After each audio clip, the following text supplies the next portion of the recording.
노동관계법규라는 그 법과목을 가지고 과정을 진행을 해보도록 할 텐데, 일단은 저희가 목표로 하는 점수는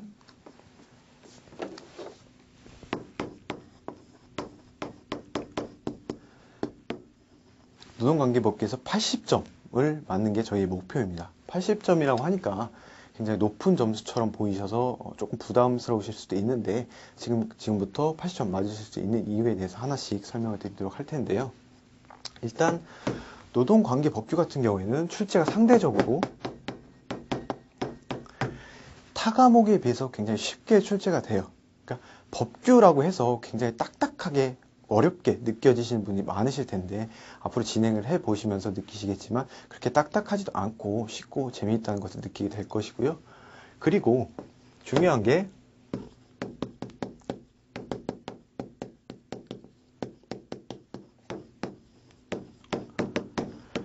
80% 정도는 반복해서 출제가 돼요.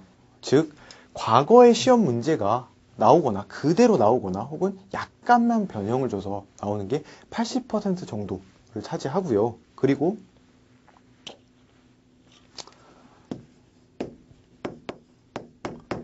10%에서 20% 정도는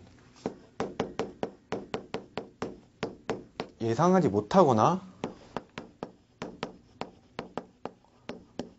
어렵게 출제가 되는 그런 파트입니다. 따라서 이런 부분 10%, 20%, 한 문제, 두 문제 혹은 뭐 많게는 세 문제 정도까지 요 문제를 맞추시기 위해서 집중을 하시느니 차라리 요 부분은 과감하게 좀 포기를 하시고, 그리고 맞추실 수 있는 이 80%에 투자를 하시는 것이 적절한 수험 전략이 될 것이라고 생각합니다.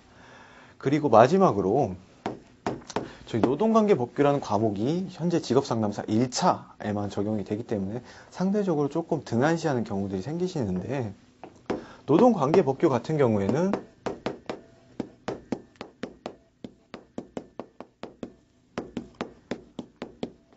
실무와 매우 직접적으로 연결이 되어 있기 때문에 1차 과목에서 1차 과목이라 하더라도 보다 중요한 위치를 차지한다고 볼 수 있는데요. 실무와 직접적으로 연결되는 부분들은 추후 강의를 진행을 하면서 어떻게 직업상담사 노동관계법규의 각 과목들이 추후에 직업상담사분들이 필드로 나가셔서 활용할 수 있는 법규들이 되는지에 대해서 설명을 드리도록 하고요. 네, 첫 시간이라서 간단하게 오리엔테이션 마쳤고 이제 진도를 한번 나가보도록 하겠습니다. 저희 책 페이지 424페이지입니다. 처음에 노동법이 나오는데요. 노동법 중에서도 저희가 이 단원에서 배우게 될 것은 헌법 32조와 헌법 33조를 주로 다루게 될 것인데요. 일단 보시면은 1번 노동법의 의의하고, 그리고 1번 노동법의 개념, 그리고 2번 노동법의 탄생 배경 이렇게 나와 있는데요. 간단하게 노동법의 탄생 배경을 먼저 공부를 하시면 추후에 이런 내용들이 자연스럽게 이해가 되니까 노동법의 탄생 배경에 대해서 먼저 한번 구체적으로 살펴보도록 하겠습니다.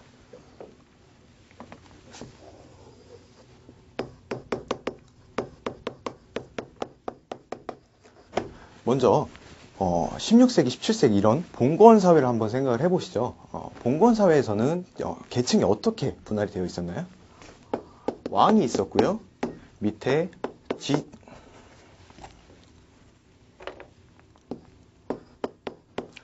그 밑에 지주가 있었습니다. 그리고 그 밑에 농민이 있었고요. 그 밑에 농노 계급이 있었습니다. 근데 한번 생각을 해보시죠. 과연 농민과 농노는 자유라는 게 존재했을까요, 이들에게? 그렇지 못했어요. 현실적으로 왕과 지주에게 항상 지휘 명령을 받고, 그리고 이들의 통제 속에서 살아야 되는 게 농민과 농노의 입장이었습니다. 또 한 가지 더 생각을 해보실 게, 과연 농민과 농노는 소유권의 개념이란 게 있었을까요, 이들에게? 그렇지도 못했을 거예요. 사실 농민과 농노는 소유권이라는 개념은 왕과 지주에게만 집중이 되어 있고, 농민과 농노는 소유권이 없이 이들의 토지를 빌려 쓰거나 그렇기 때문에 항상 가난하고 어려운 삶을 살 수밖에 없었을 것입니다.